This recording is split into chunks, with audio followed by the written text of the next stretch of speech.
நான் ஒரு விஷயத்த மைண்டில் நினச்சிட்டே இருந்தேன். அப்போ திடீர்னு ஃபேஸ்புக் ஓப்பன் பண்ணும்போது ஸ்க்ரோல் பண்ணும்போது குக் வித் கோமாளி விஜய் டிவியில் வந்து பார்த்தீங்கன்னா விஜய் சேதுபதி வந்து ஒரு கெஸ்ட் மாதிரி வந்தார்.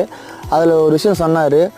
எந்த எதிர்பார்ப்பும் இல்லாமல் வாழ்கிறது வந்து பார்த்திங்கன்னா வாழ்க்கை வந்து அழகாக கொண்டு போவோம்.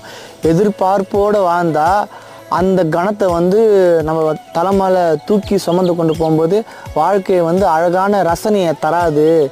அது வந்து ரொம்ப கஷ்டம். அவர் விஷயம் சொன்னார். நான் ஷூட்டிங் ஸ்பாட்லாம் திடீர்னு மழை வரும்போது எனக்கு ஒரு டீயும் ஒரு பஜ்ஜி இருந்தால் அதை ரசிச்சுட்டு அழகாக வாழ்ந்துட்டு போயிடுவேன். உங்களுக்கு பிடிச்ச விஷயத்த, அதாவது நீங்கள் என்ன விஷயம் உங்களுக்கு என்ன தோணுதோ அதை நீங்கள் செஞ்சுட்டே இருங்க. எதிர்பார்ப்போடு வாழாதீங்க.